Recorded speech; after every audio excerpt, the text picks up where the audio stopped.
നല്ലത് ചെയ്താൽ നന്നാകും, നന്മകളെന്നും ഉണ്ടാകും. നല്ലത് ചെയ്താൽ നന്നാകും, നന്മകളെന്നും ഉണ്ടാകും. നൽവഴി എന്നും നടക്കേണം, നല്ലത് മാത്രം ചെയ്യണം. നൽവഴി എന്നും നടന്നിടാം, നല്ലൊരു പാഠം ചൊല്ലിടാം. Jesus kids, Jesus kids.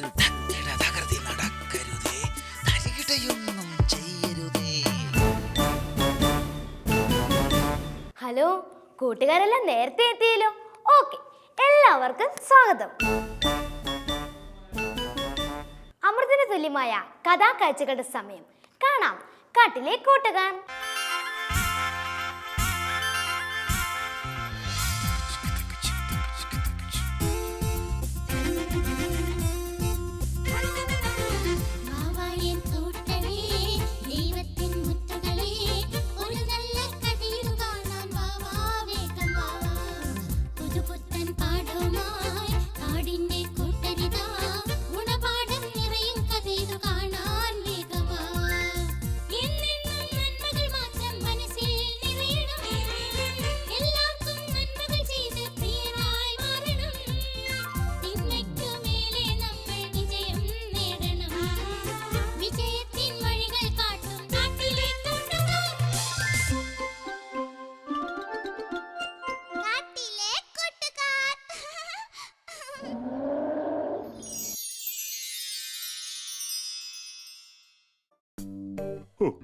രാവിലെ 2 റൗണ്ട് ഓടിയാല് എന്താ ഒരു സുഖം. ഇനിയൊന്ന് കുളിച്ചാ പഠിക്കാൻ ബെസ്റ്റാ. ചില ആളുകളുടെ പ്രവർത്തനങ്ങളെ കുറിച്ച് വായിക്കുമ്പോ അയാളായി തീരാൻ തോന്നുക. ആരുടെ കാര്യം മമ്മൂട്ടി പറയണത്? ഇത് കണ്ടോ ഈ പത്രവാർത്ത? വരുന്ന വഴിക്ക് പത്രം കിട്ടിയപ്പോ മോട്ടുവിന്റെ ഒരു അഹങ്കാരം കണ്ടില്ലേ? മോട്ടു വായിക്ക്, ഞങ്ങൾ കേക്കട്ടെ. അനാഥരായ തെരുവു നായ്ക്കളെ ദത്തെടുത്ത് വളർത്തുന്നു. അത് കൊള്ളാമല്ലോ. ബാക്കി കൂടെ വായിക്കുന്നേ. അവർക്ക് വിദ്യാഭ്യാസം നൽകുന്നു, ഭക്ഷണം നൽകുന്നു, അവരെ സംരക്ഷിക്കുന്നു. ആളെവിടെയാ? ആളിന്റെ പേരെന്താ? ലംബോ സിംഹം, റിട്ടയർഡ് പ്രൊഫസറാ. സമ്മതിക്കണം, റിട്ടയർഡ് ആയിട്ടും ഇത് ചെയ്യുന്നുണ്ടല്ലോ. എന്തൊക്കെ സന്നദ്ധ പ്രവർത്തനം ചെയ്യാനുണ്ട്. നേരാ, നമ്മളിങ്ങനെ സ്വന്തം കാര്യം മാത്രം നോക്കുന്നത് ഒട്ടും ശരിയല്ല. നമുക്കും ഇതുപോലെ ആയി തീരണം. മറ്റുള്ളവരെ സഹായിക്കുന്ന, മറ്റുള്ളവരുടെ വേദന അറിയണ നല്ല അയൽക്കാരനാകണം. തീർച്ചയായും. അതിന് ചിലപ്പോ നമ്മൾ കുറെ ത്യാഗങ്ങൾ സഹിക്കേണ്ടി വരും. അതൊന്നും കുഴപ്പമില്ല. എന്തായാലും നമുക്ക് ഈ കാര്യം വമ്പൻ സാറുമായിട്ടൊന്ന് ഡിസ്കസ് ചെയ്യാം. നേരെ വമ്പൻ സാറിന്റെ ഉപദേശം നമുക്ക് പലപ്പോഴും ഉപകരിച്ചിട്ടുണ്ട്. എന്നാ പിന്നെ സമയം കളയണ്ട, നമുക്ക് വമ്പൻ സാറിന്റെ അടുത്തേക്ക് പോവാം. വമ്പൻ സാറ് വീട്ടിലുണ്ടാവോ? കാണുന്നേ, ഇല്ലെങ്കിൽ ക്ലബ്ബിൽ കാണും. അതെ അതെ, നമുക്ക് ആദ്യം വീട്ടിൽ നോക്കാം. मेरे सपनों की रानी कब आएगी तो, आए रुत मस्तानी कब आएगी तो, बीती जाए जिंदगानी कब आएगी तो, चलिया दूर चलिया. അല്ല, ഈ അവതാരം നേരത്തെ കണ്ടുപിടിച്ചില്ലല്ലോ. ശരിയാ, ഒന്ന് പരിചയപ്പെട്ട് വെച്ചേക്കാം. ഹലോ ഹലോ, എവിടുന്നാ? എന്താ ഇവിടെ കാര്യം? എന്നെ കണ്ടാൽ അറിയില്ലേ, ഞാനൊരു ജീവിതാസ്വാദകൻ. ജീവിതം അനുനിമിഷം എൻജോയ് ചെയ്യുക എന്നതാണ് എന്റെ വിനോദം. ലൈഫ് ഈസ് ബ്യൂട്ടിഫുൾ, അത് കൂടുതൽ ബ്യൂട്ടിഫുൾ ആക്കണം. ഈ നിലയ്ക്ക് പോയാലേ അത്ര ബ്യൂട്ടിഫുൾ ആകില്ലേ? അല്ല, എന്താ പേര്? പാപ്പ്. സ്നേഹമുള്ളവർ പപ്പീസ് എന്ന് വിളിക്കും. ജീവിതം ഒരു പ്രാവശ്യമേ ഉണ്ടാകൂ. അത് അടിച്ചു പൊളിച്ച് ജീവിക്കുക, ആസ്വദിക്കുക. അടിച്ചു പൊളിക്കുന്നതൊക്കെ കൊള്ളാം, പക്ഷെ ജീവിതം വഴിയാധാരമാകരുത്. നിങ്ങൾക്ക് എന്നെ കുറിച്ച് ഒന്നും അറിയില്ല. ഫുഡിങ്ങിന് ടൈം കിട്ടാത്തത് കൊണ്ട് ഞാൻ കയ്യിൽ പിടിച്ച് കഴിക്കുകയാ, മൊബൈൽ ഈറ്റിംഗ്. അല്ല, ഇത്ര തിരക്കുള്ള ആളെ എങ്ങോട്ടാണാവോ? ഈ ഫോറസ്റ്റ് ഒക്കെ ഒന്ന് കണ്ട് റിലാക്സ് ചെയ്യാമെന്ന് കരുതി. Green relaxation. കണ്ടിട്ട് ഏതോ പണക്കാരന്റെ മോനാണെന്നാ തോന്നുന്നേ. വലിയ പുള്ളിയാ. എന്താ, എന്തെങ്കിലും പറഞ്ഞോ? ഞങ്ങളുടെ സമയം പോകും, അത് പറഞ്ഞു. സമയം നിങ്ങളുടേത് മാത്രമല്ല, എന്റേതും പോകും. I am a speed man. Speed മാനോ? അതേന്ന്, തിരക്കുള്ള ആൾ. ഓ അങ്ങനെ. എങ്കിലേ മോനീ കാടൊക്കെ ഒന്ന് ചുറ്റി നടന്ന് കാണ്. ഞങ്ങള് പൊക്കോട്ടെ. मेरे सपनों की रानी कब आएगी तो, रुत मस्तानी जिंदगानी रानी की तो, नल गानी കൊള്ളാം. നിങ്ങളുടെ നല്ല മനസ്സിനെ ഞാൻ അഭിനന്ദിക്കുന്നു. ലെംബോ സാറിനെ റോൾ മോഡലാക്കുന്നത് കൊണ്ട് കുഴപ്പമില്ല. പക്ഷേ അദ്ദേഹം ഒരു റിട്ടയർഡ് പ്രൊഫസറാണ്. അദ്ദേഹം ചെയ്യുന്ന പ്രവൃത്തി അദ്ദേഹം ചെയ്യും. നമ്മൾ നമുക്കാവുന്ന മറ്റെന്തെങ്കിലും പ്രവൃത്തി കണ്ടെത്തി ചെയ്യണം. ആ, ഒരു കാര്യം ചെയ്യാം. ഞാൻ നിങ്ങൾക്ക് ലെംബോ സാറിനെ പോലെ പലവിധ നല്ല കാര്യങ്ങൾ ചെയ്യുന്ന ഒരു കൂട്ടം ആളുകളെ പരിചയപ്പെടുത്താം. എന്താ? അതെ മക്കളെ, 100 കണക്കിന് സൽപ്രവൃത്തികൾ ചെയ്യുന്ന ആളുകളെ. വളരെ സന്തോഷം സാറേ. നിങ്ങൾ കുറച്ചു മുൻപ് കണ്ട പപ്പീസിനെ പോലെയുള്ളവരുമുണ്ട് ഈ കാട്ടിൽ. സാറേ, നമുക്ക് ഇവരെയൊക്കെ നേരിൽ കാണാൻ പറ്റുമോ? തീർച്ചയായും. നിങ്ങൾ ഒരു ദിവസം പറയുക, അന്ന് നമുക്കൊരു യാത്ര. എന്താ? ഓക്കെ സാറേ, അത് മതി. ഞങ്ങൾക്ക് അവരുടെ പ്രവർത്തനങ്ങൾ നേരിൽ കാണാമല്ലോ. ആ ശരി മക്കളെ, എനിക്ക് പശുവിന് പിണ്ണാക്ക് കൊടുക്കാൻ സമയമായി. എങ്കിൽ എത്രയും പെട്ടെന്ന് ഞങ്ങൾ പോകേണ്ട ദിവസം അറിയിക്കാം സാർ. ഓക്കെ, എങ്കിൽ നിങ്ങൾ ചെല്ലേ.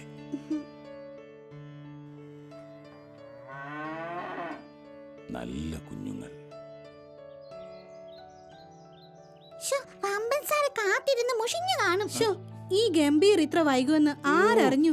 ക്ഷമിക്കു കൂട്ടുകാരെ, ഞാൻ ഭക്ഷണപൊതി എടുക്കാൻ നിന്നുകൊണ്ടാ വൈകിയത്. പീലിക്കുള്ളതും കൊണ്ടുവന്നിട്ടുണ്ട് ട്ടാ. എന്നാ കുഴപ്പമില്ല. എന്തായാലും വേഗം നടക്ക്. നമ്മള് കാരണം സാറ് ബുദ്ധിമുട്ടല്ലേ? ഏ,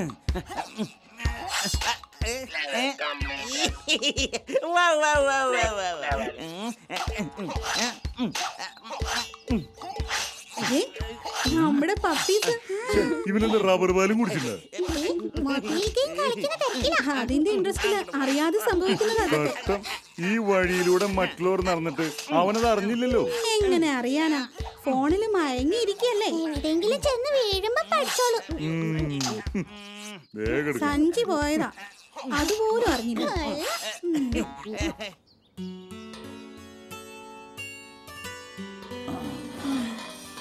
വരൂ. ഓ, വലിയ വീടാണല്ലോ. ശ്ശോ, ഇതെന്താ സാറേ, കൊട്ടാരമോ? അതെ, കൊട്ടാരം. ഇവിടെയുള്ള ആള് രാജാവാണോ? അതെ, രാജാവ്. പാവപ്പെട്ടവരുടെ രാജാവ്. പാവപ്പെട്ടവരുടെ രാജാവ് ഇത്ര വലിയ വീട്ടിലോ? ആ, അതൊക്കെ പറയാം. നിങ്ങൾ വാ. ഛേ, പീലിക്ക് വരാൻ പറ്റാത്തത് കഷ്ടമായിപ്പോയി. അവൾക്ക് എന്ത് പറ്റി? അവളുടെ തിരിച്ചറിയൽ കാർഡ് പോസ്റ്റ് ഓഫീസിൽ ചെന്ന് വാങ്ങാൻ പറഞ്ഞു. ഇന്ന് ലാസ്റ്റ് ഡേറ്റ് ആണ്. ഞങ്ങളുടെ കൂടെ ഉണ്ടായതാ. ഓ, ശരി, വാ, വരൂ. അമ്മോ. ആ, ബാക്കി അങ്ങ് കുത്തിയിട്ടോ. വേഗം വാ. വമ്പൻ സാറു, നമസ്കാരം. കേറി വാ, കേറി വാ. നമസ്കാരം. ആ, ഇരിക്കി, ഇരിക്കി, ഇരിക്കി. ആ, കേറി വാ മക്കളെ. വാ, വാ, വാ. നമസ്കാരം സാറേ. ഇരി, ഇരി. നമസ്കാരം. ആ, ഇരിക്കി, ഇരിക്കി. ആ, പിന്നെ കൊറേ കാലമായല്ലോ സാറേ സാറിനെ കണ്ടിട്ട്. ഇതൊക്കെ ആരാ സാറേ? അത് എനിക്ക് വേണ്ടപ്പെട്ടവരാ. സാറിനെ ഒന്ന് ഓ, പരിചയപ്പെടണമെന്ന്. എന്നെയോ? ഞാൻ അത്രയ്ക്ക് ഫേമസ് ആണോ? പിന്നില്ലാതെ. എന്തായാലും നിങ്ങൾ ഇരിക്കി, ഞാൻ കുടിക്കാൻ എന്തെങ്കിലും എടുക്കട്ടെ. അയ്യോ, വേണ്ടായിരുന്നു. ഒന്നുമില്ലെന്നേ. ആ, ഈ വലിയ വീടിന്റെ ഉടമസ്ഥൻ ആരാണെന്നറിയാമോ? ഇല്ല സാർ. ഇതാണ് നിങ്ങൾ പേപ്പറിൽ വായിച്ച ലെംബോ സാർ. Lumbo sir? എന്താ, വിശ്വാസം വരുന്നില്ലേ? ഇല്ല സാറേ. അല്ല, ഇത്ര വലിയ വീട്. ആ, അതൊക്കെ ഒരു കഥയാ. പറയാം. ഈ ലെംബോ സാർ തെരുവിൽ വളർന്ന ഒരു അനാഥനാ. ഏ, അനാഥനോ? അതെ, ഒരു നേരത്തെ ഭക്ഷണത്തിന് വേണ്ടി, ഒന്ന് അന്തിയുറങ്ങാൻ വേണ്ടി പാടുപെട്ട ഒരു അനാഥൻ. പാവം. ആ, നിങ്ങളിപ്പം ചിന്തിക്കുന്നുണ്ടാകും, പിന്നെ ഇതൊക്കെ എങ്ങനെയുണ്ടായി എന്ന്. അതെ, അതെ, അതെ. ഒരു അനാഥൻ എങ്ങനെ ഈ മണിമാളികയിലെത്തി? നിങ്ങൾ കേട്ടിട്ടില്ലേ യാചകൻ മന്നവനായതും മന്നവൻ യാചകനായതുമായ കഥ? കേട്ടിട്ടുണ്ട് സാർ. തെരുവിൽ അലഞ്ഞു നടന്ന ഈ ലെംബോ സാറെ സാമൂഹ്യ പ്രവർത്തകനായ ഒരു ജേക്ക് ജിറാഫ് കൂട്ടിക്കൊണ്ടുപോയി. അയാളുടെ കീഴിൽ വളർന്ന ലെംബോ സാറിന് പഠിച്ച് ജോലി കിട്ടി. ഹോ, എന്തൊരു മനസാന്നിധ്യം. ജേക്ക് ജിറാഫ് മരണമടഞ്ഞപ്പോൾ ആ ജോലി ലെംബോ സാർ ഏറ്റെടുത്തു. ആ, അത്ഭുതം തോന്നുന്നു. ജേക്ക് ജിറാഫിന്റെ സ്വത്തും വീടും എല്ലാം ലെംബോ സാറിന് നൽകി. ആ സ്വത്തുക്കളിൽ അഹങ്കരിക്കാതെ വളർത്തുപിതാവിന്റെ വഴി ലെംബോ സാറും തെരഞ്ഞെടുത്തു. മറ്റുള്ളവരെ സഹായിക്കുന്ന വഴി. അത് ശരി. ആ, ഇത്തിരി തണുത്ത വെള്ളമാ. ആ, എടുത്തോ, എടുത്തോ. ഉണ്ടായോ? ഉം, ആ, താങ്ക്സ്. കഴിക്കാനൊന്നുമില്ല കേട്ടോ. നന്ദിയുണ്ട് സാറേ. പിന്നെ സാറിനെ കാണണമെന്ന് വിചാരിച്ചിട്ട് കുറച്ച് ദിവസമായി. കുറച്ച് അന്തേവാസികളെ കൂടെ പങ്കിലങ്കാട്ടിൽ നിന്നും കൊണ്ടുവരാനുണ്ട്. ലെമ്പോ സാറേ, സാറിന്റെ കൂടെ എന്ത് സഹായത്തിനും ഇനി ഇവരുണ്ട്. സാർ ഇവരുടെ റോൾ മോഡലാ. അതെ അതെ. സാറേ, ഞങ്ങൾ വളരെ സന്തോഷത്തിലാ സാറിനെ പോലെ ഒരാളെ കാണാൻ കഴിഞ്ഞതിലും പരിചയപ്പെടാൻ കഴിഞ്ഞതിലും. ഞങ്ങളും സാറിന്റെ കൂടെ പ്രവർത്തിക്കാൻ തയ്യാറാണ് സാർ. ആ, നമ്മളുടെ പ്രവർത്തനം കൊണ്ട് മറ്റുള്ളവർക്ക് എന്ത് പ്രയോജനം കിട്ടുന്നു എന്നതായിരിക്കണം നമ്മൾ ചിന്തിക്കേണ്ടത്. അതിനുവേണ്ടിയായിരിക്കണം നമ്മൾ പ്രവർത്തിക്കേണ്ടത്. ഓ, ആ, ഈ സൗഭാഗ്യങ്ങളൊക്കെയുള്ള ലെമ്പോ സാറിന് വേണമെങ്കിൽ ആർഭാട ജീവിതം നയിക്കാം. പക്ഷേ അദ്ദേഹം മറ്റുള്ളവരെ സ്നേഹിച്ച് സംരക്ഷിച്ച് ലളിത ജീവിതം നയിക്കുന്നു. ശരിയാ. നിങ്ങൾ ഇങ്ങനെയായിരിക്കണമെന്ന് ഞാൻ പറയുന്നില്ല. നിങ്ങളുടെ മാർഗം, നിങ്ങളുടെ ലക്ഷ്യം, അതിനുവേണ്ടി ജീവിതത്തെ നയിക്കുക. ആ മക്കളെ, ഒരാളെയും അനുകരിച്ച് ജീവിക്കരുത്. നമുക്ക് നമ്മുടേതായ ഒരു രീതി, നമ്മുടേതായ പ്രവർത്തനം, അതും നമുക്ക് കഴിയാവുന്ന രീതിയിൽ മാത്രം. എങ്കിൽ മാത്രമേ ജീവിതത്തിൽ നമുക്ക് വിജയിക്കാൻ കഴിയൂ. ശരി സാർ. എങ്കിൽ സാർ ഞങ്ങൾ ഇറങ്ങട്ടെ. ഓ, ഓക്കെ. ആ, ക്ലാസ് ഇങ്ങോട്ട് വെച്ചോളൂ. ആ, സാർ. ആ. അപ്പോ ശരി. കുറച്ചു കാലം കഴിഞ്ഞ് കണ്ടതിൽ സന്തോഷം. ഈ കുട്ടികളുടെ പ്രവർത്തനം എനിക്ക് ആവശ്യമുണ്ട്. തീർച്ചയായും സാറിന്റെ ഏത് ആവശ്യങ്ങൾക്കും ഏത് സമയത്തും ഇവരുണ്ടാകും. Very good. എങ്കിൽ ചെല്ലു. ഞങ്ങൾ ഇറങ്ങും. ഇക്കാലത്ത് ഇത്ര നല്ല കൊച്ചുങ്ങൾ എവിടെ നിന്നുണ്ടാകാനാ? चलिए दूर चलिए, चलिए दूर चलिए, मेरे सपनों की रानी कब है? അയ്യോ, നമ്മുടെ പപ്പീസ് അല്ലേ? ഇവരെന്താ ഇവിടെ? ചമ്മല് ഇയർഫോണൊക്കെ കേസായിരുന്നു. ചാക്കുകെട്ടൊക്കെ ഉണ്ടല്ലോ. എന്നെ തിരിച്ചറിഞ്ഞോ അവോ? ഇനിയിപ്പോ എന്തോ ചെയ്യും? ഓടുക തന്നെ രക്ഷ. ദേണ്ട ഓടുന്നു. ഇതെന്ത് പറ്റി? എന്ത് പറ്റി? എന്താ സാറേ, എന്താ ഇവിടെ നിന്നത്? അത് പിന്നെ ആ പോയത് ആരാ? ഓ, അതോ, ഇവിടത്തെ ഒരു അന്തേവാസിയാ. ചന്തയിൽ പോയതാ സാധനങ്ങൾ വാങ്ങാൻ. ഓഹോ, പപ്പീസ് എന്നാണോ പേര്? ആ, അതെ. എന്താ? അല്ല ഒന്നുമില്ല, ഞങ്ങൾക്ക് പരിചയമുണ്ട്. വളരെ പാവപ്പെട്ട വീട്ടിലേതാ, പഠിക്കാൻ കഴിവുള്ള കുട്ടിയാ. ഓ, അത് ശരി. ആ, അവിടെ. ഞങ്ങൾ പോയിക്കോട്ടെ സാർ. ഓക്കെ, അപ്പൊ കാണാം. ശരി. ആ, കണ്ടോ മക്കളെ, ജീവിതം എന്ന് പറയുന്നത് ആർക്കും നിർവചിക്കാൻ പറ്റാത്ത രീതിയിലാണ്. അവ ഓടിക്കൊണ്ടേയിരിക്കും, ആർക്കും പിടിതരാതെ. ജീവിതമാകുന്ന വഞ്ചിയിൽ യാത്ര ചെയ്യുന്ന നമ്മൾ സൂക്ഷിക്കണം, അത് മറിയാതെ. അത് നിയന്ത്രിക്കുന്ന ദൈവത്തിൽ വിശ്വാസമർപ്പിച്ച് യാത്ര ചെയ്യാൻ നമ്മൾ തയ്യാറാകണം. കാട്ടിലെ കഥാകാഴ്ചകൾക്ക് ശേഷം ഇതാ തേൻമൊഴികളുമായി നമ്മുടെ ചങ്ങാതി Tinku Tinku little star.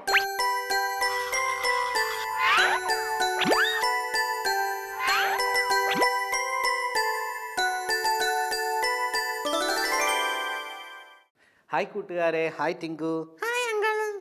Okay Tinku, ഇന്ന് ഒരു ഇൻവിറ്റേഷൻ ലെറ്റർ കിട്ടിയായിരുന്നല്ലോ. അതെ അങ്കിൾ. എന്താ ഇന്ന് നിങ്ങളുടെ സ്കൂളിൽ പ്രോഗ്രാം?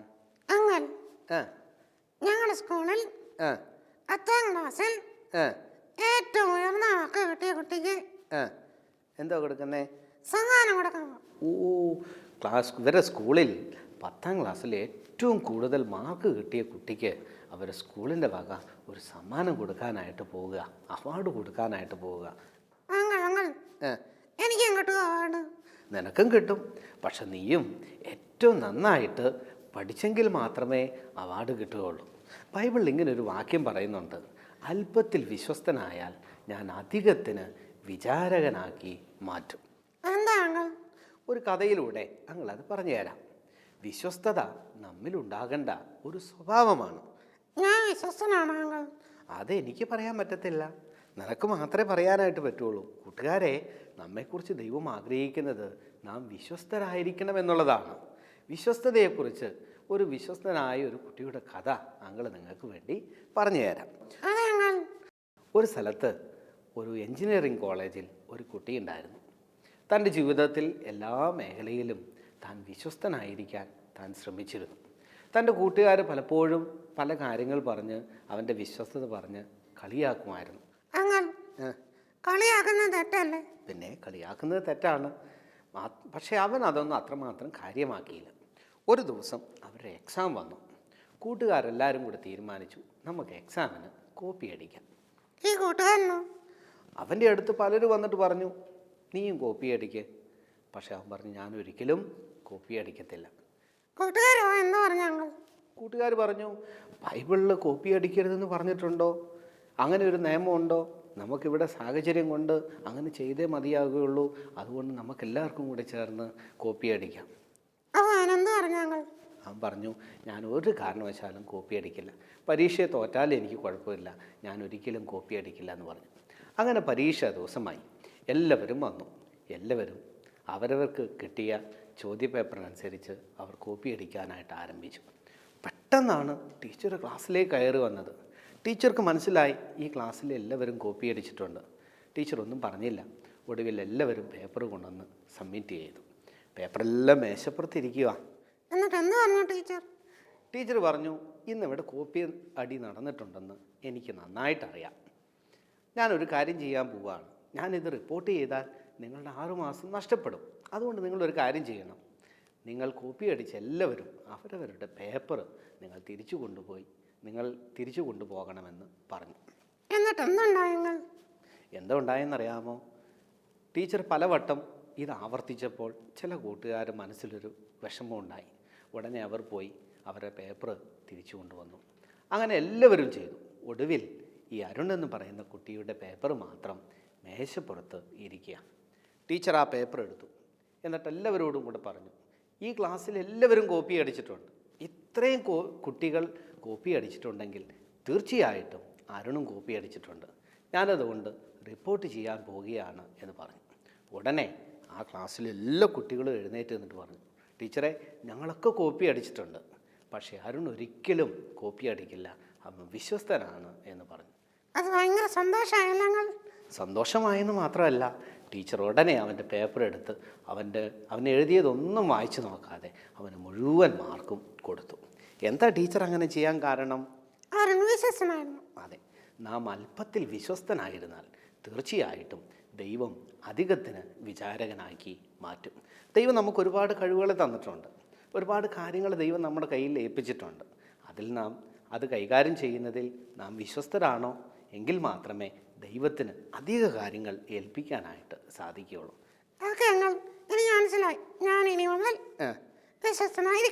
ഓക്കെ, കൂട്ടുകാരും അങ്ങനെ തന്നെ ചെയ്യുമല്ലോ.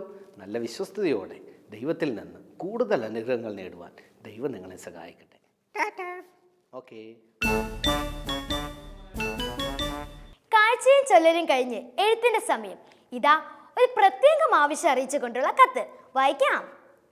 സ്നേഹമുള്ള ജീസസ് കിഡ്സ്, ഞാൻ ചങ്ങരംകുളത്തിൽ നിന്ന് സ്നിജി 6ൽ പഠിക്കുന്നു. ഞാൻ ജീസസ് കിഡ്സ് കാണാറുണ്ട്. കാട്ടിലെ കൂട്ടുകാർ വളരെ ഇഷ്ടമാണ് എനിക്കൊരു റിക്വസ്റ്റ് ഉണ്ട്. ജീസസ് കിഡ്സ് കുട്ടികൾക്കുള്ള ഭക്തിഗാനങ്ങളും ആക്ഷൻ സോങ്ങും ഉൾപ്പെടുത്തിയാൽ പഠിക്കാമായിരുന്നു. ജീസസ് കിഡ്സ് മാത്രമേ കാണാൻ വീട്ടിൽ സമ്മതിക്കൂ. എൻ്റെ ആഗ്രഹം പരിഗണിക്കുമെന്ന് വിശ്വസിക്കുന്നു എന്ന് സിജി സൈമൺ, ചങ്ങരക്കുളം. നിങ്ങൾക്കും ഇതുപോലുള്ള കത്തുകൾ അയക്കാം. അയക്കേണ്ട വിലാസം: